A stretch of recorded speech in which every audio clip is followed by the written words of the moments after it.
Good morning and welcome. We are delighted to be here today in this lovely venue hosted by the Phoenix Group. I would really like to thank Claire Yule and her team for their support and the Institute and Faculty of Actuaries Scotland Board for funding this research. Claire's just confirmed we've got no fire alarms, so you're all safe, hopefully, in this room. Please, can you turn off your mobile phones so we don't have any interruptions? The event is being recorded. You'll see the speakers have got microphones, so the microphones are for the recording. So if for any reason you can't hear, please do just move further forward to the front or ask us to speak more loudly. For those of you joining us for the first time, the David Hume Institute is an independent charity established in 1985 to increase diversity of thought on issues related to the economy. The focus for our discussion today is our new research, The Great Risk Transfer, and we're looking at employment and financial wellbeing, which follows up on our report from 2 years ago, which looked at the trend over the last 40 years, which gradually transferred risk away from institutions such as government and employers towards individuals. Now, with more than 1 in 4 people losing sleep over their finances, the implications for our workforce productivity are stark. We spoke to both employers and employees in this research to find out more about this changed relationship. Now, we'll start this session hearing from Sheila Young, who is the lead researcher, who will tell you all about the results. And then we'll move to reflections from Catherine McWilliam from the Institute of Directors and Alison Barnes from the Money and Pensions Service. Catherine has been with the IOD Scotland and as director since 2022. She's got a decade of experience working in Scottish business and third sectors, including roles responsible for corporate communications, membership management and professional development. Alison Barnes is the Scotland manager at the Money and Pensions Service, leading on UK strategy for financial wellbeing in Scotland, working closely with the Scottish Government and key stakeholders. In 2006, Alison moved from a successful career in the financial services industry to Financial Services Authority as their financial capability lead. Lots of financial in there. I probably should have edited that before I read it. And has since continued this critical work with the Consumer Finance Education Body and the Money Pensions Advice Service, and now the Money and Pension Service. So I think that classes you as an expert, Alison. So we're looking forward to hearing both of your reflections. So without further ado, over to Sheila. Hi, welcome everybody, and a huge thank you for cutting yourself off from the local comedy supply and coming to hear about our very unamusing report. So we looked into employment and financial wellbeing, partly because when we did our first Great Risk Transfer report, one of the most trusted institutions were employers, which slightly surprised us actually. Trusted more than government, and definitely trusted more than the financial services industry, or as people put it, we don't really trust people with a product to sell. And that is a bit of an issue because a great deal of the information about how to look after your financial well-being does actually come out of the industry. So we were really interested in what is this relationship between employers, their employees, and the whole issue of financial well-being. And our findings are based on interviews with employers and employees and a survey of over 500 employers in Scotland. So we wanted to dig deeper into the issues that had come up before. Now, first of all, I guess we need to make sure we all know what we're talking about. This is the definition of financial well-being that we used, and it's the one used by the Money and Pensions Service. It's the one that is in the UK Financial Wellbeing Strategy. So that was the definition that we were thinking about when we started to ask people questions.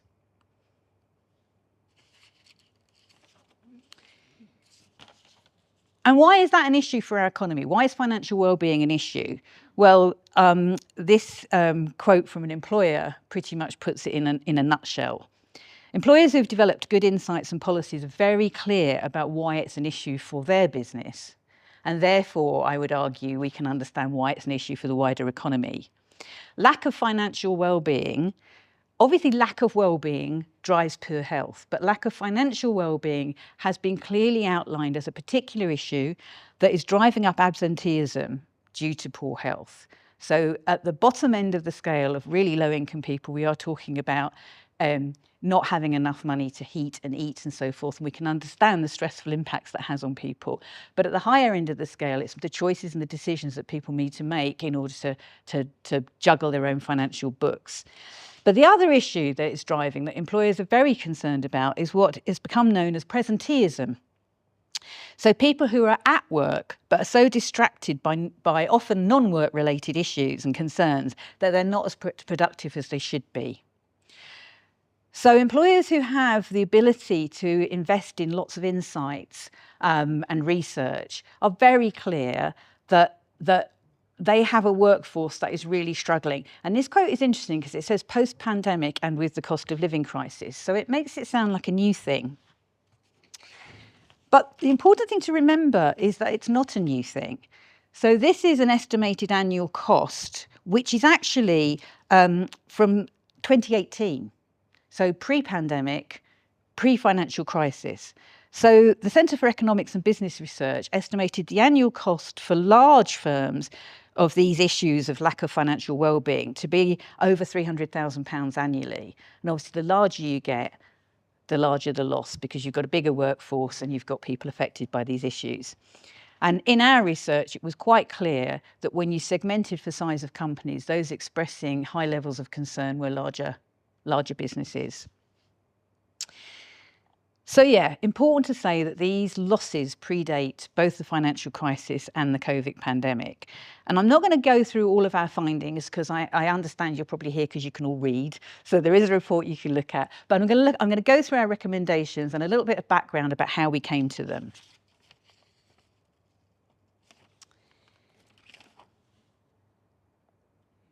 So one of our first recommendations was that the Money and Pensions Service should be better resourced. Now, this might surprise some people. They have a very large remit and they provide a range of services UK-wide. And it justifiably generates much positive feedback and some positive evaluations of their work. So why call for additional resources?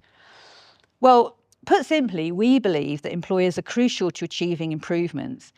Yet fewer than half have included financial well-being in existing plans and strategies, and that's shown in the chart in our report.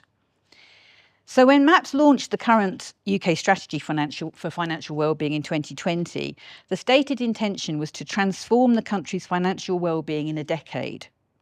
And that included supporting employers to help more of them play a more effective role in delivering on the strategy. And that is indeed happening. But obviously we have to go on the evaluated results. So we looked at the progress report from 2023, and we also asked employers, tested their awareness levels. And unfortunately, we found considerable lack of awareness and relevant action among Scotland's employers. And that's not surprising. The backbone of our economy in terms of employment is SMEs in Scotland. And awareness across smaller businesses has proved challenging right across the policy spectrum. If you ask government about any initiative they're trying to push that requires employers to do something or know something, they will admit it's extremely difficult to reach lots and lots of small companies. But also, when you speak to those people who run those businesses, they will admit it's extremely difficult to keep on top of the agenda, whatever it is, to know enough and to do enough. And just as the report mentions, I spoke to a smallish sized company in the northeast of Scotland, a woman who was very concerned about the issues affecting the workforce. She talks about the worry being etched on people's faces and also about valuing their older workforce and not wanting them to leave prematurely or retire prematurely. And at the end of the interview, like a good researcher, I didn't do any prompting that was, but we had a chat and I said, have you ever thought with your older workers that maybe you could bring somebody in to talk about pension savings and, and how to do it well so that people are feeling that you take an interest in their ongoing financial well-being? She went, oh, I've never thought of that, And I said, have you ever heard of the UK financial well-being strategy and the work that, people hope employers will do? No, I've never heard of that. Now that's not a criticism of the people who are doing that strategy work, and it's not a criticism of her. It's just an explanation, I suppose, or a good example of how challenging it is to reach people with these kind of messages and how challenging they find it in a busy, pressured work environment to actually do something beyond the day-to-day of just keeping the business going. And obviously in Scotland, it's so important because we have so many small businesses and so many employed in them. So, Under this headline of Better Resource the Money and Pensions Service, we looked at the Winter 2023 UK Progress Report on the financial wellbeing strategy, and that revealed delays to the development and launch of a digital hub, which was designed to enable employers to improve their understanding of the financial wellbeing needs of their workforce. And those delays in that report were attributed mainly to the need to prioritise more immediate help to help people cope through the financial crisis. And you can understand that. There was an immense need. People needed all sorts of things, debt advice, all that stuff. So this isn't a criticism of MAPS, but it is a concerning example of how easy it is to get bogged down in dealing with effects rather than causes. The root causes were there before the pandemic, before the financial crisis. And in this current fiscal climate, where every government that we have anything to do with seems to be looking for places to cut resources, I think it's important to say that robbing Peter to pay Paul is a problematic idea if what you're trying to do is improve the health of the workforce and improve productivity. It suggests more resources are needed to avoid becoming trapped in a vicious circle of treating the causes of a lack of financial well-being, treating the impacts of lack of financial well-being rather than the causes.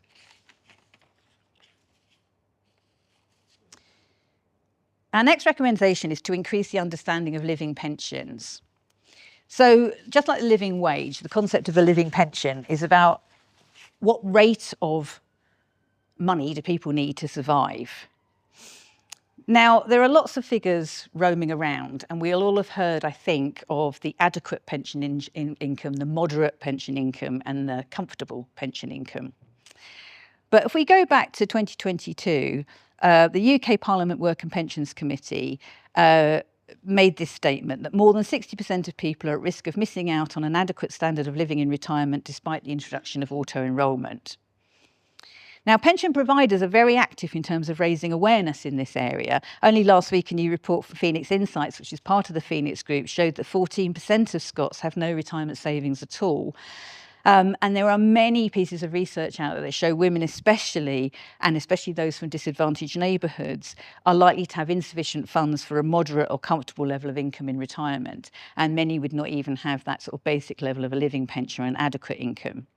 Now, all of this is useful intelligence, but it's necessary, but I would say it's not sufficient. Our previous Great Risk Transfer research showed very low levels of trust in information provided by companies who have related products to sell. Now, that doesn't mean that information is not trustworthy, it means that it is not trusted.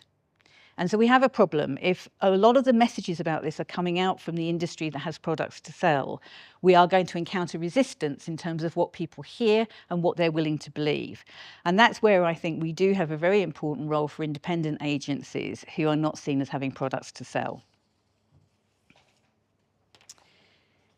It feels that there's a gap to be filled there, and which is one of the reasons why we feel so concerned that bodies that don't have products to sell should be adequately funded.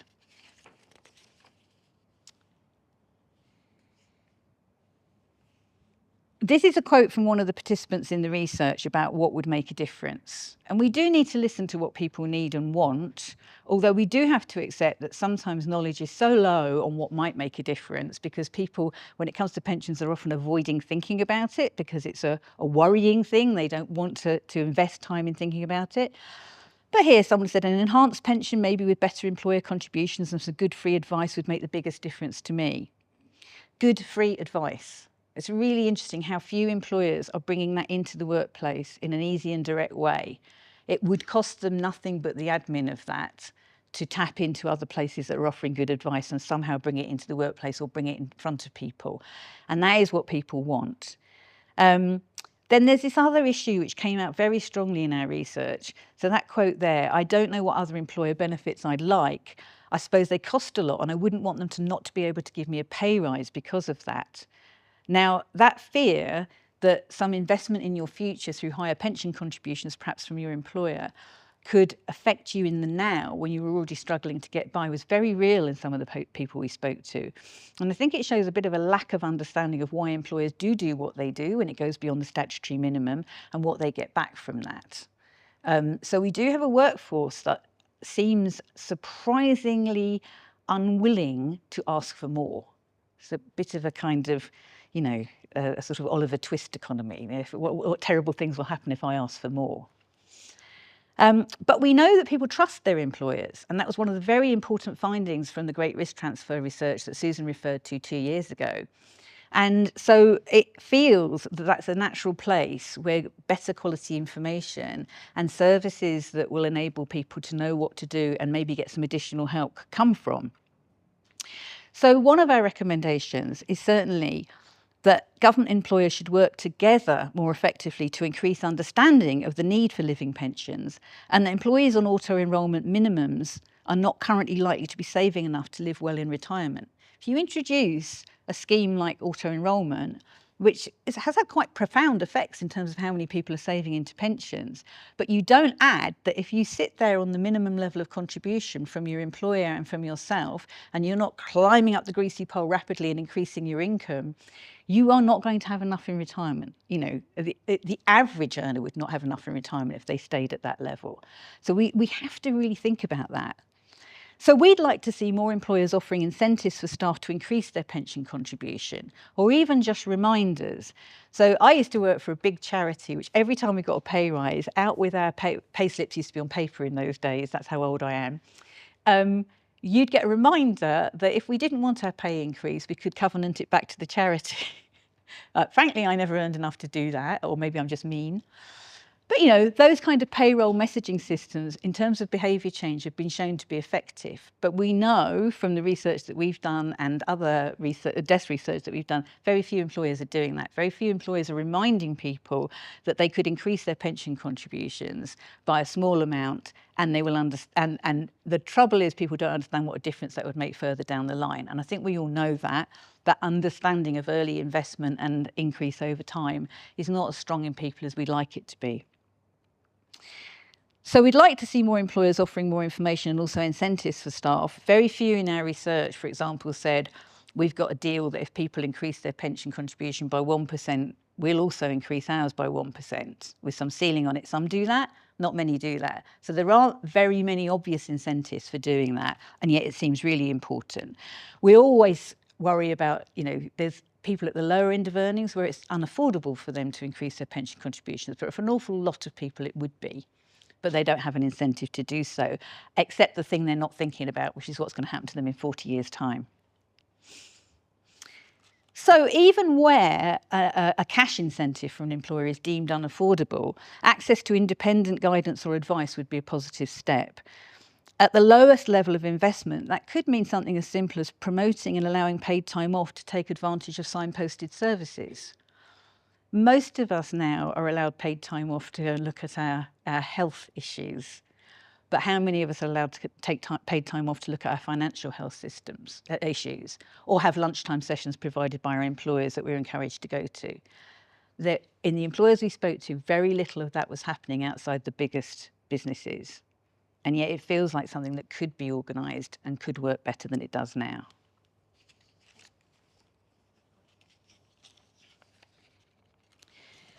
So, completing the pension provision review. Some of you will be aware that when the election campaign was ongoing, the Labour Party was promising a complete pension provision review.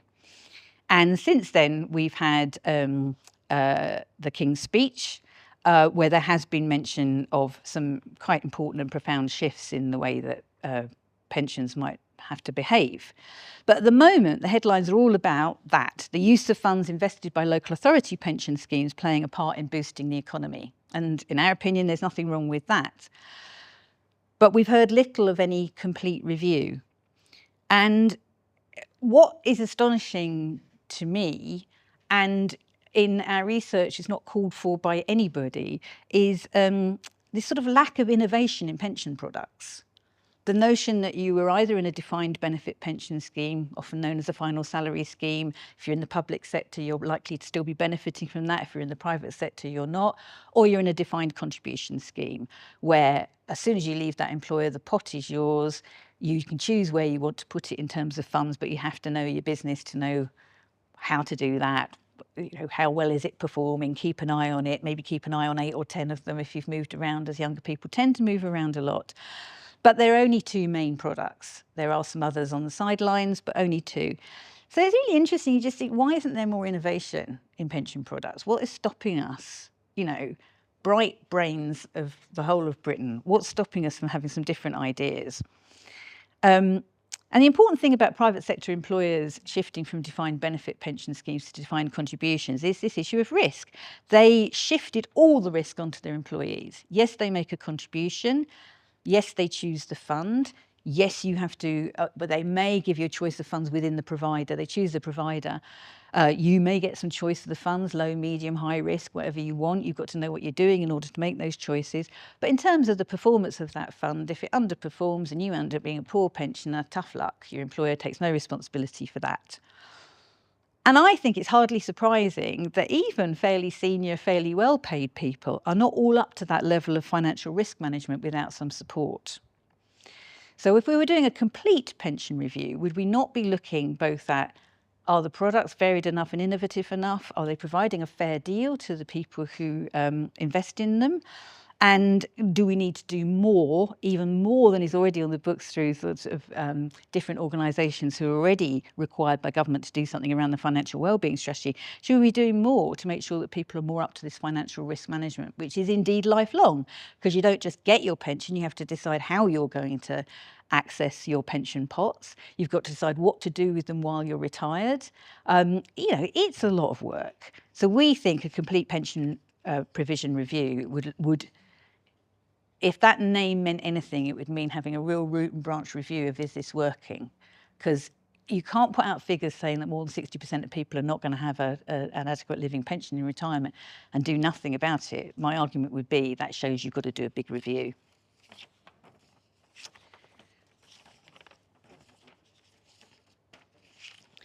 It's not surprising that policymakers are very worried about the economic risks posed to future generations of pensioners, but also the risk posed to future generations of workers by an impoverished older class of people.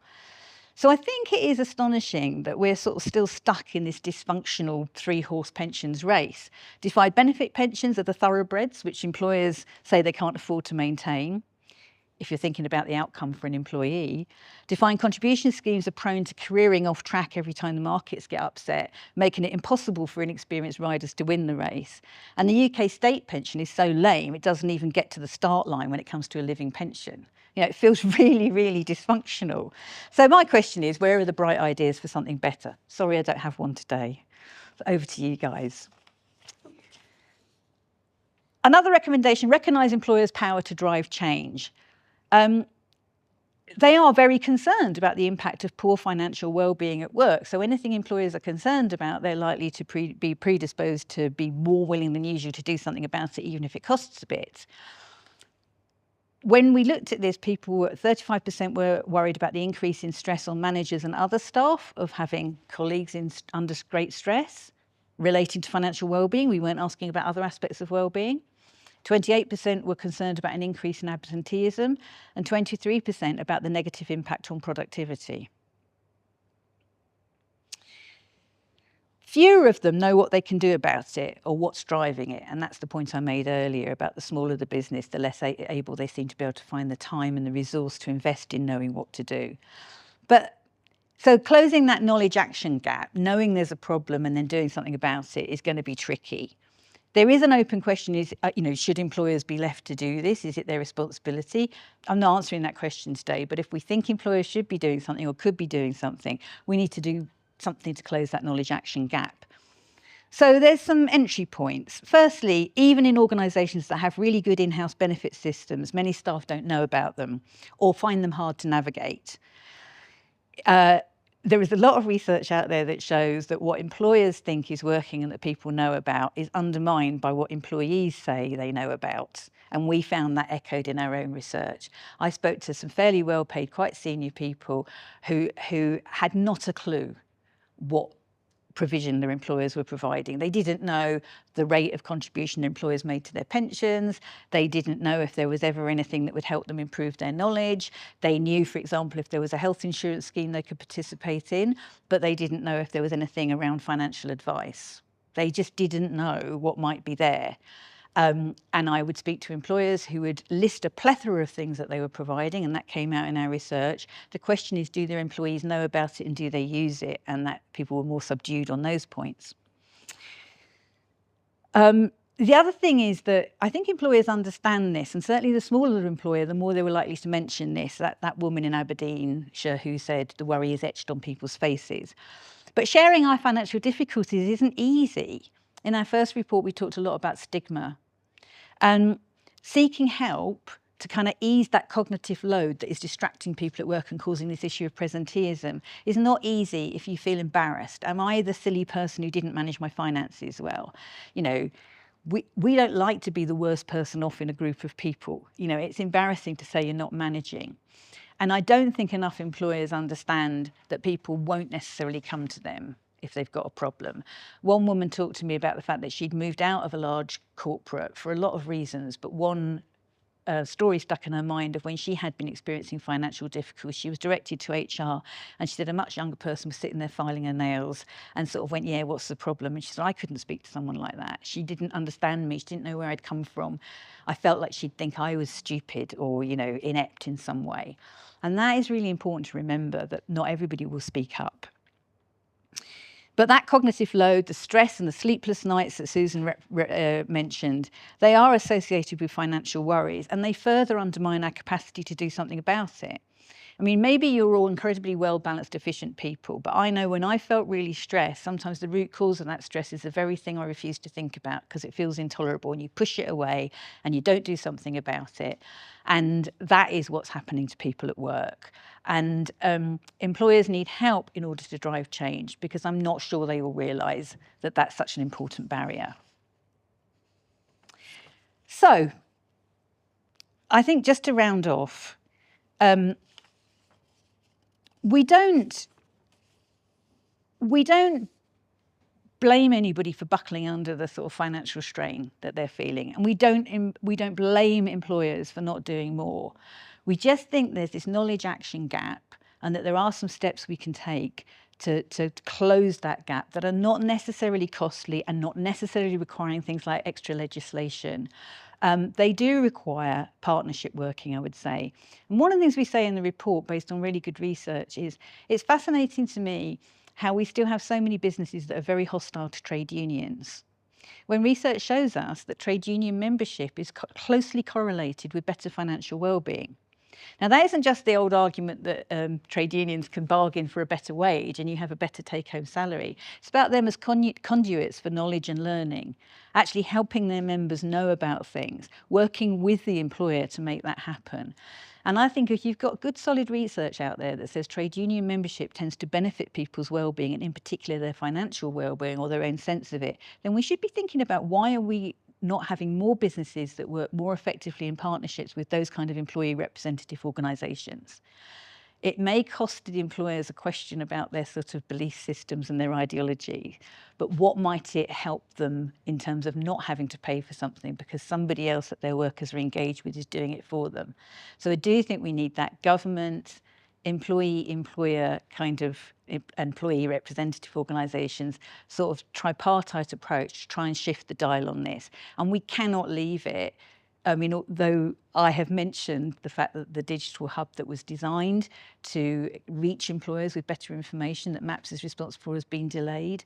But even if that was an excellent tool, we can't leave it there. We need something more organic that happens in the workplace and that is involving more parties, pushing us into a place where we are supporting people better. It's as simple as that, because that's going to be good for our economy.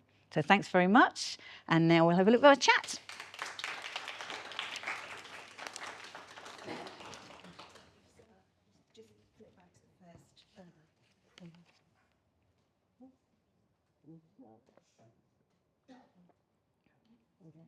Brilliant.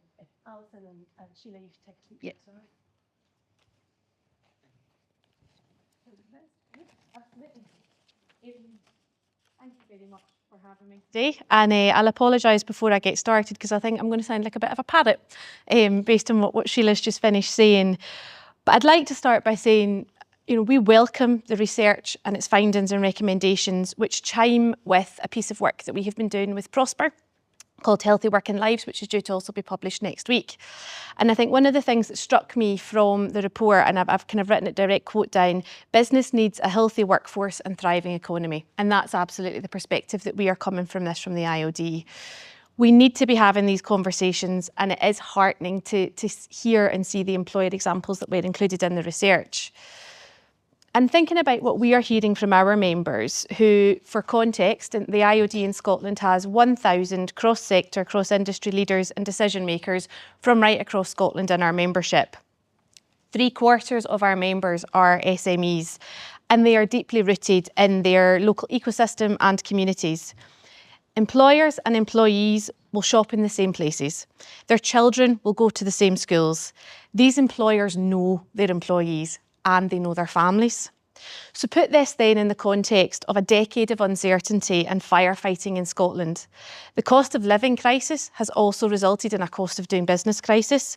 Costs are all up, and we have an incredibly tight labour market as we adjust to the impact of Brexit. We also, right now, have 5 generations in the workforce, with Gen Z quite often having a different approach and attitude to the baby boomer generation.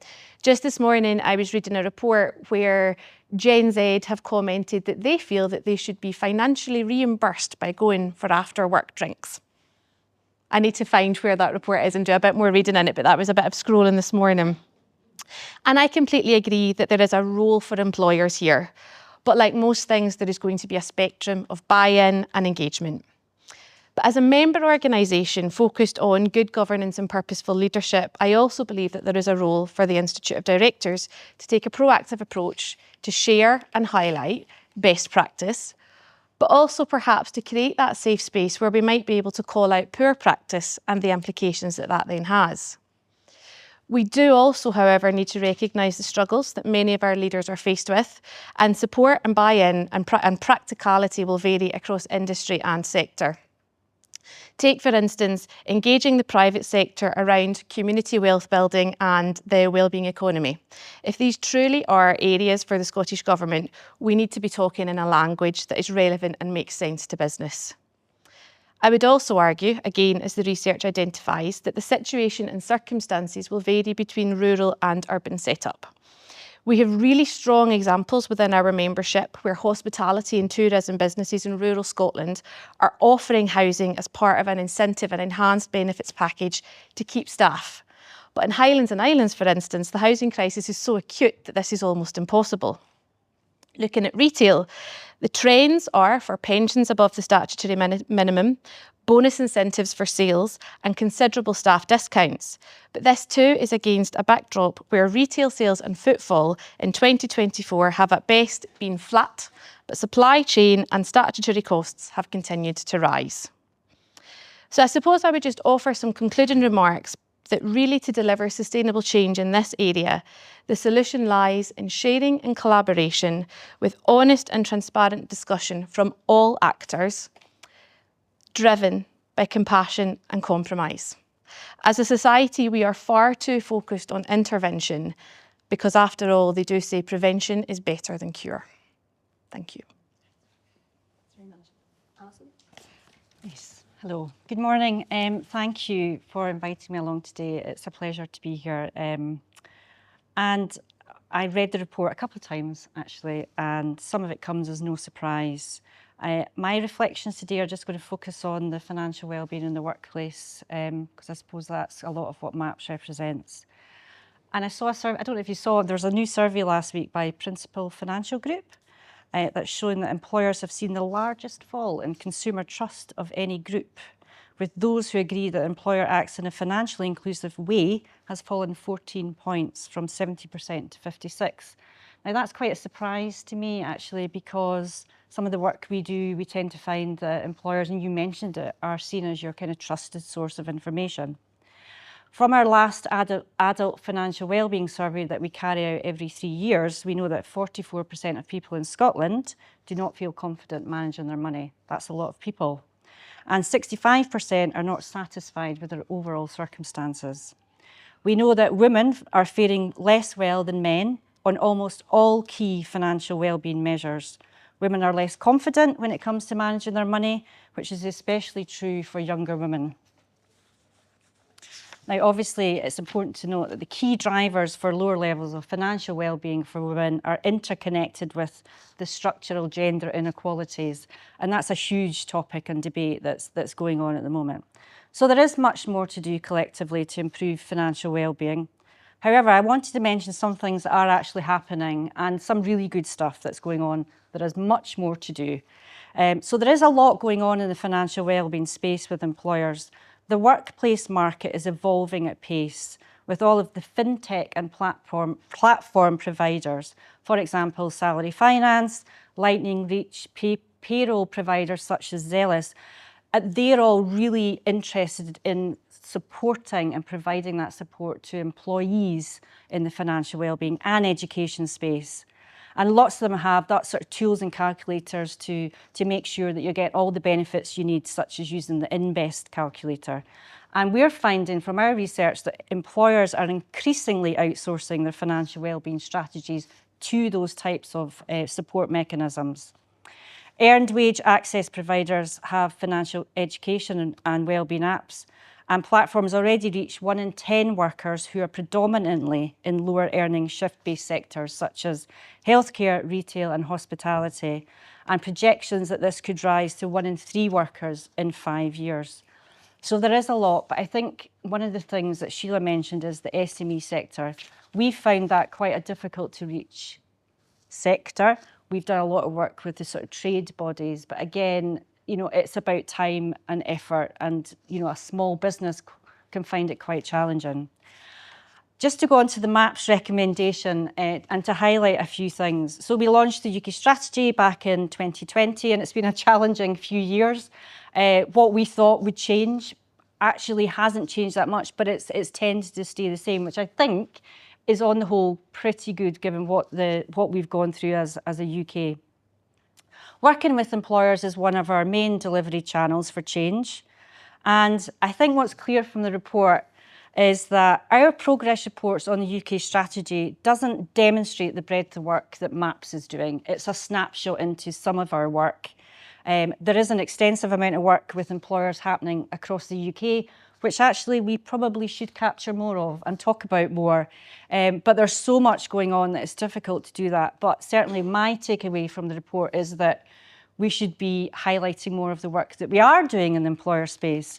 So we have a UK-wide partnership team working across each nation, and they work with all range of employers, trade bodies, National Health Service, many more, to promote financial wellbeing in the workplace through our Money Helper brand, which is our consumer-facing brand, which has a large amount of information, free guidance, resources, tools, calculators, all of those types of things. And our pension guidance team supports outreach sessions, and we work with the PACE team with Scottish Government, which is for those people who are facing or being made redundant in Scotland.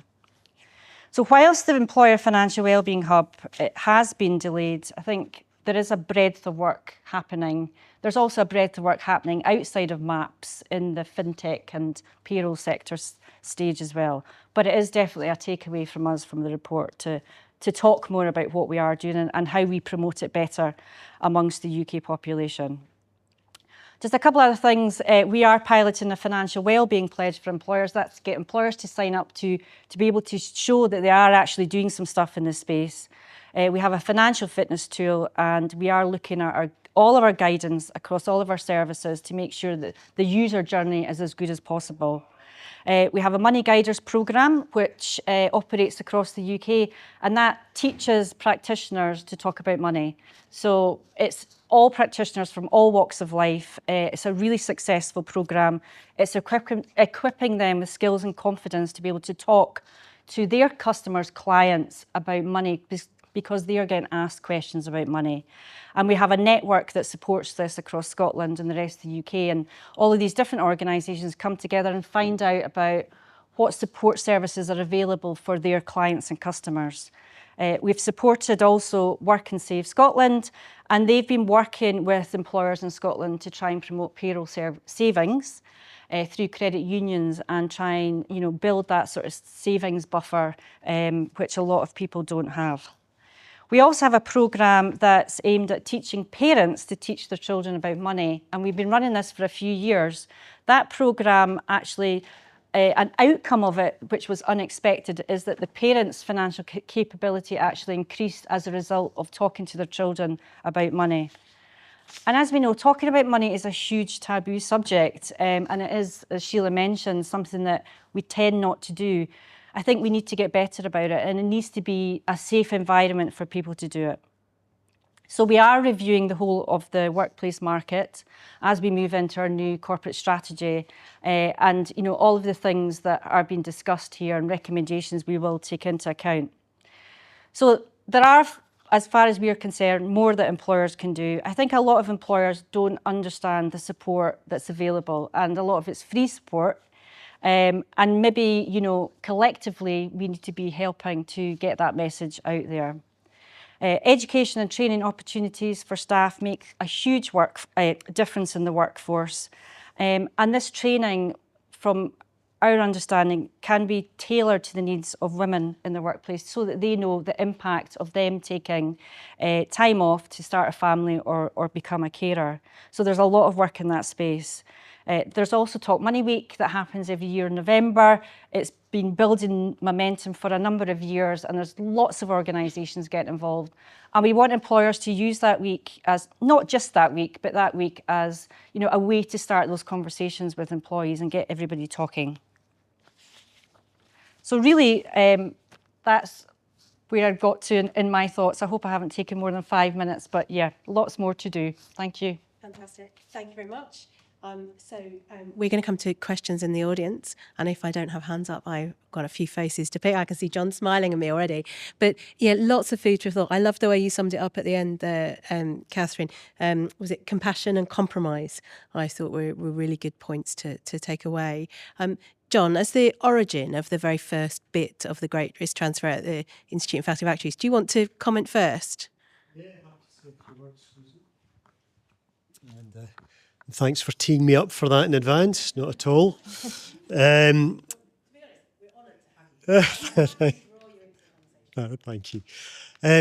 Yeah, I mean, first of all, very grateful to the David Hume Institute for continuing to run with the Great Risk Transfer and doing this really important work on, I think, what's relevant, highly relevant to millions of employees who are, as the research points out, under-saving for pensions, and there's, some opportunities to do kind of better here.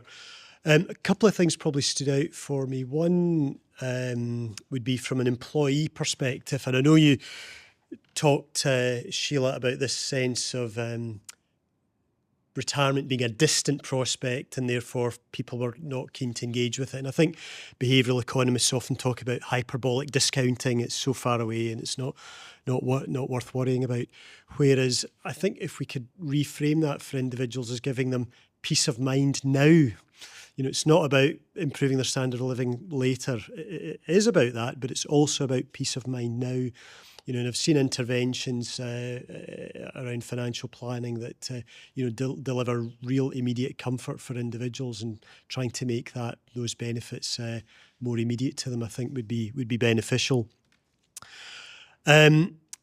Secondly, Sheila, you also talked about lack of product innovation. And I think there are products out there like collective defined contribution that do bridge that gap. But I think the question would be, what incentive is there for employers to take up those types of proposition when, there's some comfort in being in the herd of the DC sort of community, and where's the benefit in taking a risk and moving away from that? And I wonder if the policy framework needs to incentivise employers in some way to move away from that. And the other, I guess, policy framework point that hasn't really been touched on explicitly is, what's the case for moving away from the 8% to something like 12%. And I know the industry community has recently advocated again for moving that up, but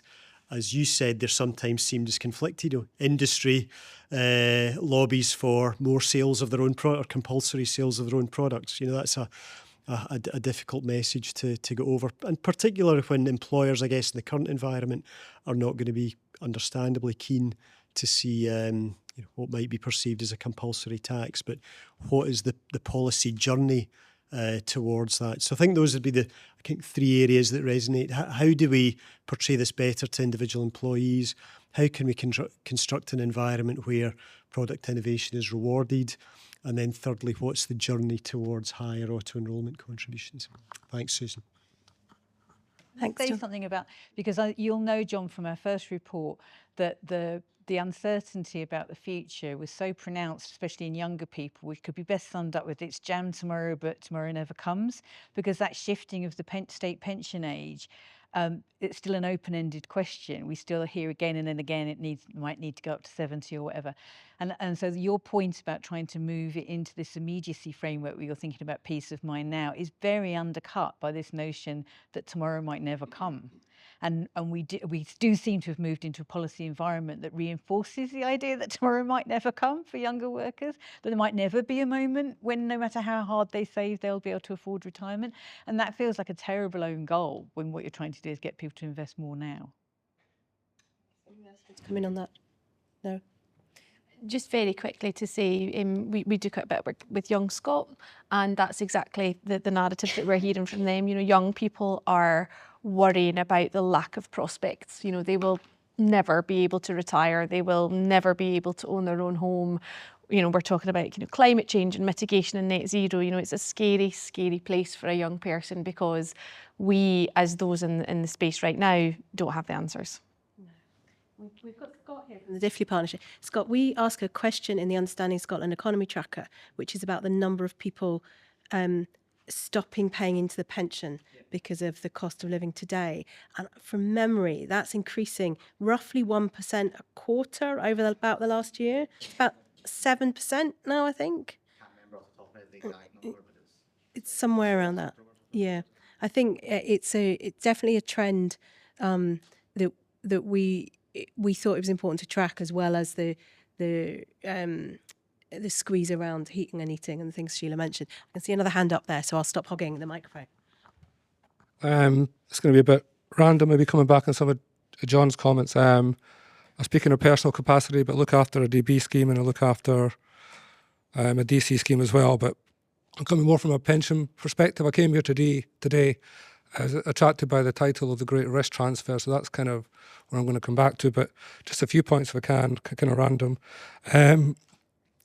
Sheila mentioned the surprise that employers' attitude was more positive than we thought, but a reminder that the sort of economic miracle that we used to have with DB pension schemes was instigated by employers, not government, and that was a reaction to pay constraints in the 50s and 60s. So employers were comfortable with the DB economic miracle when it delivered until government in 2004-05 decided they weren't. So don't be surprised that employers see their engagement with their workforce as a common endeavour. On John's point about the industry narrative about moving towards 12%, I remember when I first started doing this a long time ago, I was taught that the main component of your pension was your return. Now, as we have transferred the risk and eliminated risk from the corporate to the individual then to the financial institutions, it's not surprising the financial institutions say they want to take less risk and the solution is more contributions. I actually think 8% invested well over over a 50-year career. I mean, that will give you, can't do the maths now, it's 400 times salary when you retire without any growth. So I'm not convinced. If you ask the industry, the answer will be more contributions and less for the industry to do the heavy lifting of actually on returns. But that comes back to the central, part of this debate about risk transfer. We had a risk transfer than a risk avoidance.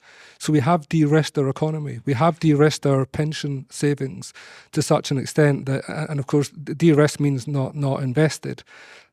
In my mind, the solution to all this is we have to invest. And I was really humorously taken by Catherine's comments on the Gen Zers. We have the wanting their after work beer money paid for. We have de-risked our pensions, so the massive investment of pensions into gilts and bonds. Gilts and bonds is basically, or gilts is future taxation. We're going to ask our DB pensions used to be 3 trillion, largely in equity. It's now in gilts, largely. Those gilts are going to be paid for by the Gen Zers. The Gen Zers are not going to pay it. Okay, so unless we invest in the Gen Zers through their economy, through jobs, through education, they're not going to pay. And in 25 years' time, it will be the Gen Zers who will drive the demographics and the electoral outcomes, not us. And so this is all, to me, attracted by the title of the risk transfer. We have to re-risk and we have to reinvest. I mean, on the bright ideas, I mean, I think we do need bright ideas, and we are at a moment in time. We have all lived through 40 years of centre-right market-led economy and the drive towards the individual over the collective. You do wonder if there's a fantastic opportunity now, and again, I'm politically neutral on this, if there's a fantastic opportunity for a more collective mindset with the government we have. That has to come. 28 million people in DC. I mean, I have some highly paid people in my organisation don't even know if they're in DB or DC. They don't know. And for the blue collar workers, I think there's often this narrative about let's have more education, more training. It's a complete folly. They will not look at their pension until they're 58, 59, 60. We need a much more parental, collective response to this pension crisis. On the bright ideas, I think the CDC has to be the way forward. I also wonder if the LGPSs have got a much bigger role to play. You look at, for instance, Birmingham local government pension schemes, a 28 billion fund with a 6 billion surplus. The local authorities bust. It's making 300 million cuts per annum. If we could hypothecate that surplus and put it in the bank and pull off 5%. But there's this kind of mindset, we can't touch pensions because the baby boomers don't want to touch. So the local government pension schemes are massive. They have a huge capacity to influence what's going on. And you wonder if the collective solution is, again, I'm just making this up on the spot, but it's part of the collective, and the solution is that you have, why don't the local government schemes admit more employers rather than just local authorities? Or maybe you have, in other countries they have section specific collective schemes. But we've already got a tool. You've got, I don't know how many there are, 28, 29 local government schemes that are now, with discount rate, massively overfunded and got capacity. And our local, last words, our local government schemes uniquely, globally, don't invest in the local economies. Something's not right there. So that was a bit of a rant, really, but overall sense is there needs to be a shift to the collective, and there needs to be a shift to invest. If we don't invest our way out of this, the Gen Zers or the Gen Z pluses just won't pay it. Thank you. And there was another hand round the back.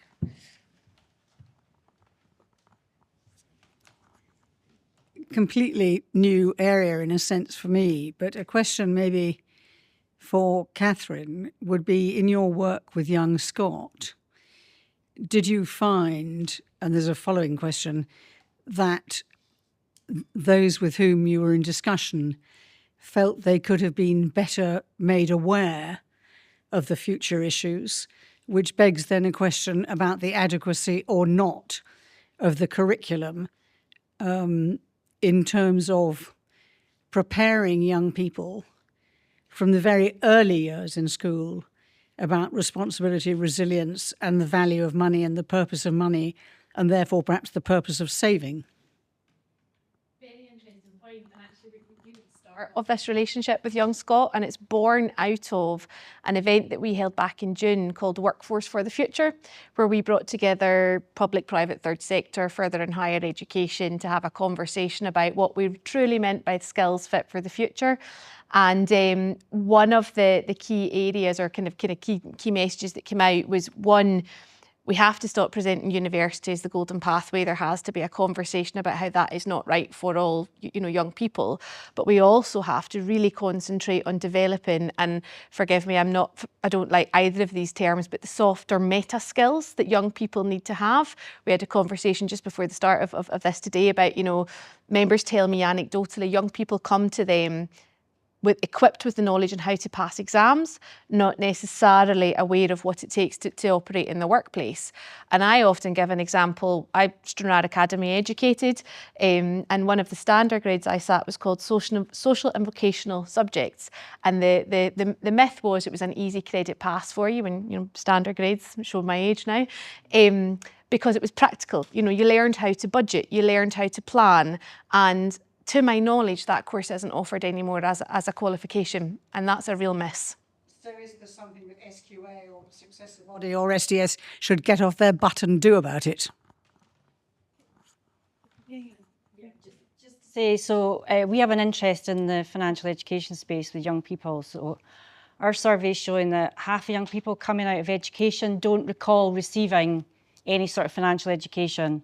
So there's quite a lot of work going on at different levels. That's why we think it's not just about school, it's about parents and it's about community as well, because parents are the biggest influencer of money habits, which are formed really early up to the age of 7.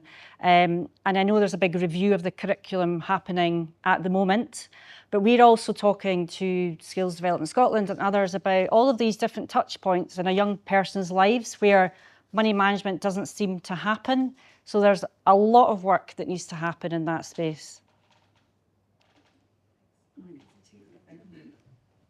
Thank you very much. Very informative talk. Thank you very much. 3 points to make here, I think, briefly. Sorry, can you?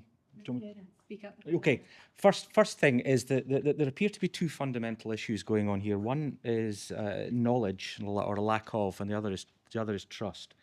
Talking about the trust, first of all, one of the things that seems quite ironic is that the research shows that if financial advice is taken, people are much better off, but people aren't taking financial advice. And a lot of that is down to, as we've talked about, the trust in financial services. It's absolutely correct that we should be looking to strengthen what we see in services that people trust. But I think there's also a place for restoring people's trust or building up people's trust in financial services. I don't know, I speak as a chartered accountant, and as that profession has high ethical standards and members have to act with integrity, there doesn't seem to be the same kind of regard for financial advisors. So I think there's a lot to be done in that kind of space.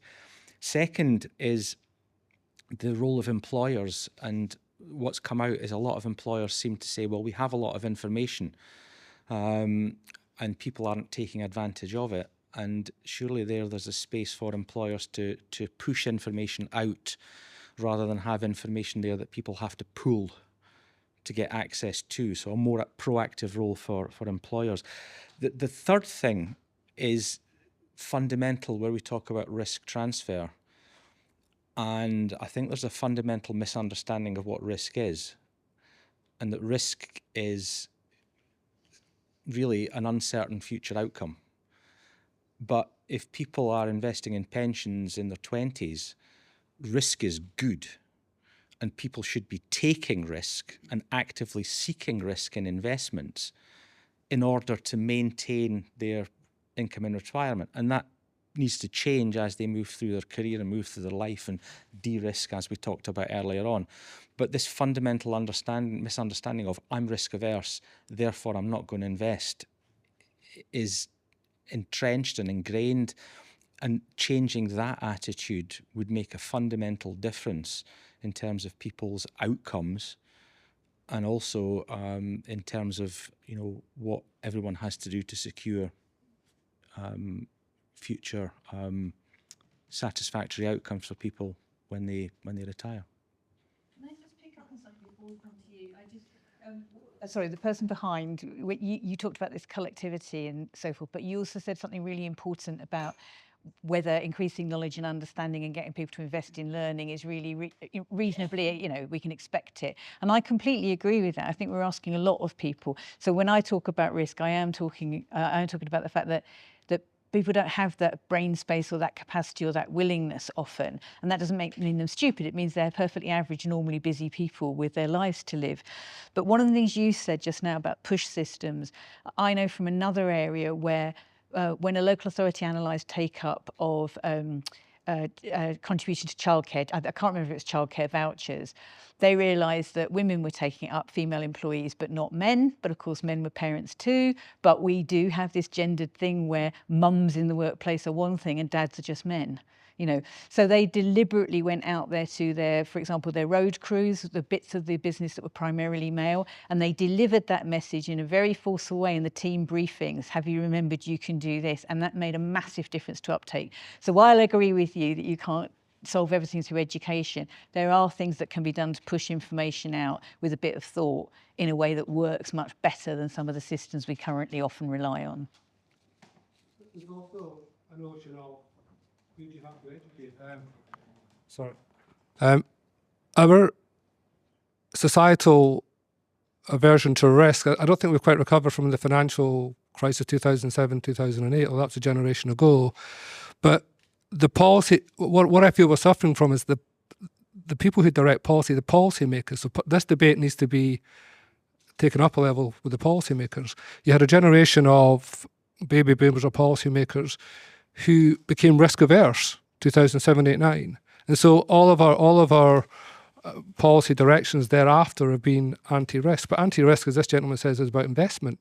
And so the man in the street doesn't understand really that level of risk or investment. But the policymakers, I think, just had a shock and they just stopped investing. And so we need to, a byproduct or a purpose of this whole debate we're having is to really re-engage with the policymakers, the people, probably our generation, above 50s, who actually make the decisions on what drives the economy. Because it's not really the man in the street. And so right, there's different levels. The man in the street needs to understand he's got financial responsibility, and education starts at the earliest point. But ultimately, it's getting through the policymakers. You cannot de-risk your way out of every eventuality of life. We've got one more question on this side before I come to the other side.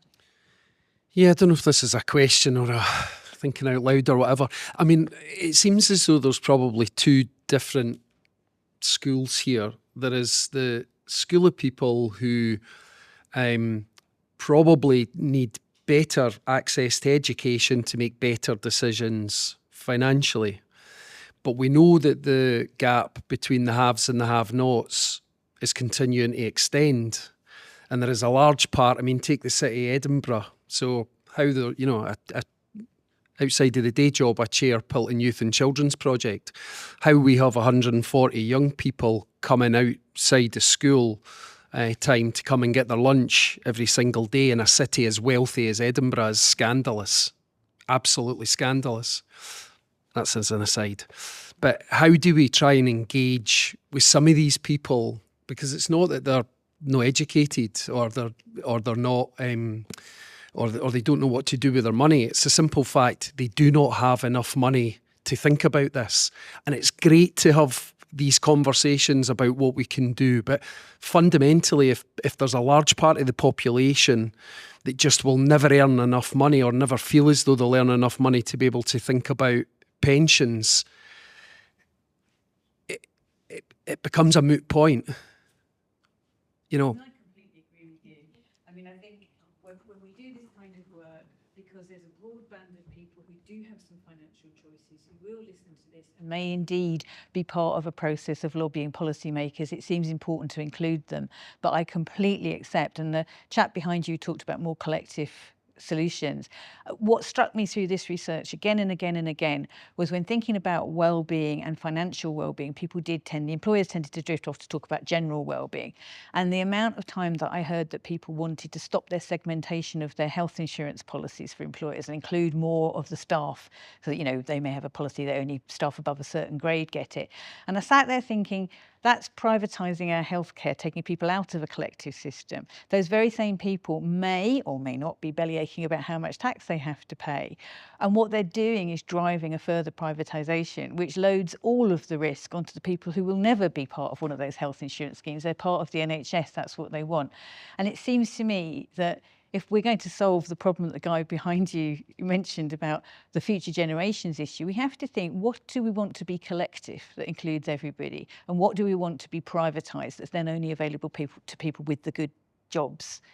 So there's lots of big, profound questions about how we tackle poverty, obviously, but there is also a fundamental question about how can we shift the notion of the tax burden to be the tax investment, an investment in all of our futures, because at the moment we also see tax as some single solitary penalty that we have to pay as individuals, rather than saying, I would feel better if I didn't think so many children in Pilton needed to come somewhere for a special meal. That notion of overall well-being, for me, I'm a very old-fashioned socialist, not aligned to any particular political party, but I just think, how can we carry on living like this? So for me, that's the strand that runs through all of this stuff. Just to be clear, in the front of the report, right up front, we've been very clear.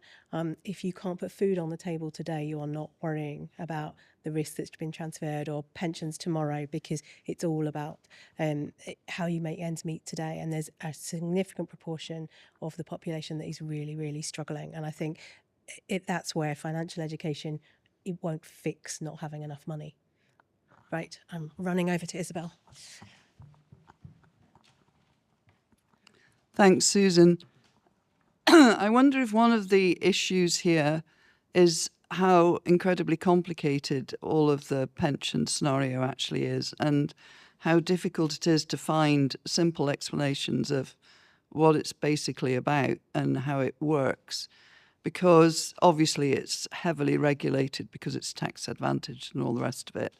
And so virtually any communication you receive from a pensions provider is totally incomprehensible, and even the people that you might phone up to talk about it kind of assume that you know what a DC scheme is, you know what a DB scheme is, you know that pensions in the UK are rolled up without tax, but you get taxed on them when they come out and you get tax relief when they go in. People just don't know the very basic framework of it, and the state pension is not funded and so on.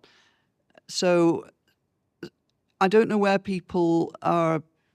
It would be a lot better if there was a lot more sort of very, very simple information available that people could access, particularly the younger generation, because I think they believe that you should be able to find out about all this stuff on the internet and watch a YouTube video about it. You shouldn't have to read boring sort of downloads and things like that. And I don't believe that the Gen X or Gen Z or whatever they are will necessarily not be interested until they're much older. My daughter is a self-employed puppeteer, and after being talked at by her elder brother for some time, who is a civil servant and therefore has access to a really good pension scheme, she has actually taken out a pension. So I think if people get it, then they will, some of them anyway, they will start doing it at a young age when they get the idea that if you save for 40 years, the money gets a hell of a lot bigger because it's being rolled up in a tax-free environment. But it's just it's just they have no base knowledge about how it works. There's a question next. Oh, sorry. I do wonder at the basic premise. Pardon me. I do wonder about the basic premise. I mean, I wholly support financial education with the children. My kids had it, I didn't. But I think to conflate that with pensions is fundamentally wrong. We're in a situation now where an awful lot of people do not have a career path. They have jobs that they move from one to another. They spend half their lives firefighting for a job that they thought they would have for a while, and they don't, for whatever reason. And I don't think most of these people who are doing whatever the job happens to be see themselves as financial managers. Most of the people in this room are financial professionals. I'm not. I've run businesses for all my life, actually, since I was 19. I paid national insurance since I was 19. That's where our pension should be coming from. Thank you. I can't see any more hands up, so I will move to close. So get thinking, panel, of your final thoughts that you want to leave people with. I'm really struck with the final comment there. Just as we were publishing the last report in 2022, there was a headline in the FT that has really stuck with me, I think with Sheila as well, which is we all need to be actuaries now, and in order to understand and manage the choices around our pensions. And I certainly don't think, I mean, I'm approaching the age where I should be really focusing on my pension, and I kind of not, even though we've written this report. So I put myself in that bucket of just kind of thinking it will be tomorrow when I look at it. But I'm also struck by the differences between employers. When we were doing the research, there's a report by the Resolution Foundation on living pensions. And if you've not read it, I really do recommend reading it. And we use one of the graphs in this report, and it really shows the stark difference between the industries. But there's also a lot of data on the age of companies and the likely employee benefits you'll have if you work for an older company rather than a younger company. And I think those are all factors that we do need to think about in terms of how employers are treating, but also how the employees are making choices about who they work for. Because as soon as we start talking about who has the whole, better, complete package, people will vote with for their feet, I think, and choose those employers. I'm also struck by the headlines last week. There were two in the FT on the same day. One was about Wilko, the company that went into administration. I don't know if anyone's been following that, but I can remember the stories about Philip Green and BHS and money being taken out of pension schemes or not being paid into pension schemes. And it feels like the same has happened with Wilko, with the parent company taking out dividends at a time when their payments should have been going into the pension scheme. I don't really understand how that's not being deemed as criminal, but apparently that's not. And that's a question, I think, because that evades the trust in the system and all those employees that might have a pension under jeopardy now. So those questions, they're just coming up constantly in the media. And I just think if we want to think about where we go and how we build the trust and how we get people to think that pensions are important to invest in. But we've not really touched much on all the other bits of our lives where the risk has been transferred today. But I do think the relationship between employees and employers has changed so much over the last 40 years that's why we focused on that in this report. So I'll start with Catherine and go along and then end up with Sheila for final comments. Thank you. It's always horrible when you have to go first. What I have concluded today in the conversations is I'm not really a profound thinker. I'm a bit more of a doer. So I'm already thinking, how can I roll my sleeves up and actually, move this conversation on? So I talk a lot through my role with the IOD about an inclusive workplace culture and what good looks like when it comes to leadership. So based on what we've talked about today, I've already decided we need to have a conversation, Alison, about how I can bring this conversation to my members. So your IOD members are your decision makers. Most of them are SMEs, and I think we really need to be making them aware so that they are, equipped and are resourced enough to be able to have in these conversations proactively. So I've gone right to the how, which rightly or wrongly is where I've ended up. So that there's my commitment today. I'll give you another how in there. One of the facts in the Nest research that they've done is smaller employees are less likely to pay their pensions through salary sacrifice than large employees. And if they made that change, they might be able to up their minimum contributions because they'd been saving on national insurance. So I'll just throw that in there as well. Alison. Sorry, I'm trying to think how to keep it quite succinct.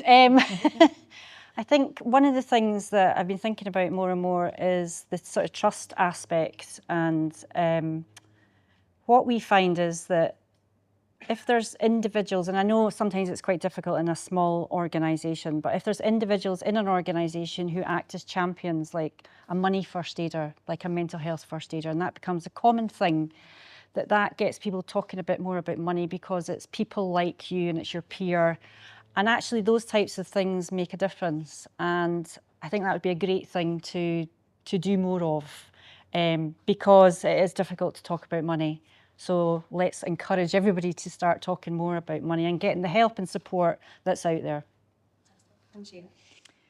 Well, in the research, I discovered that the Aberdeen, northeast of Scotland, was much more concerned about how they could bring better benefits to their workers. And when you bury it away into that, it's because they're finding it hard to get skilled people.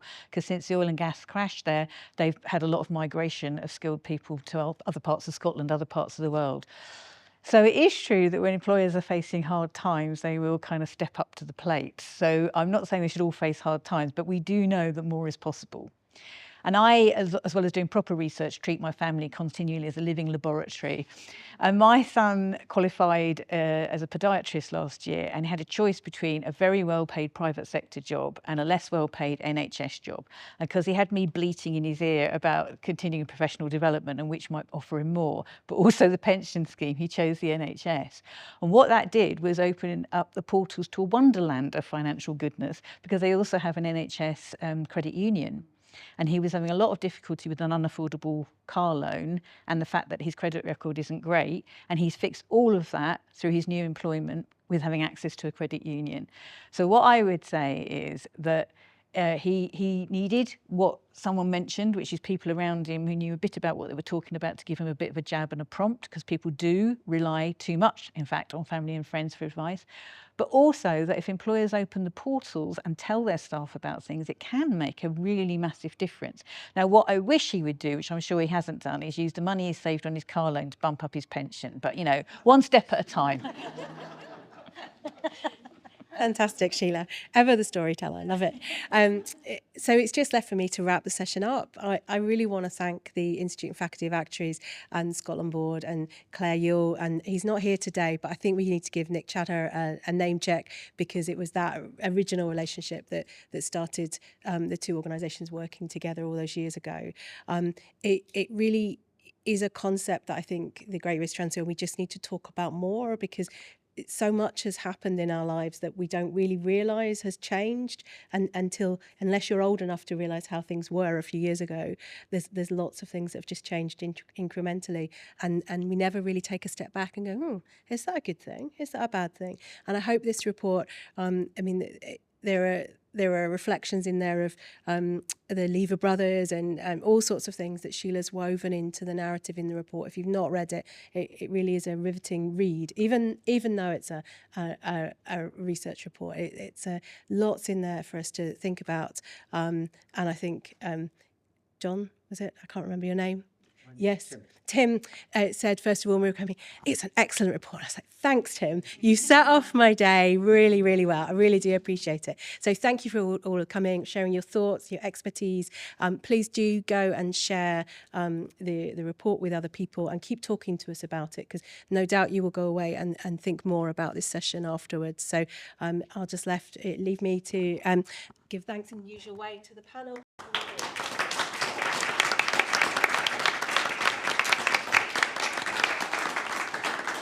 And I should have said Phoenix Group for hosting us as well. Sorry. Thank you.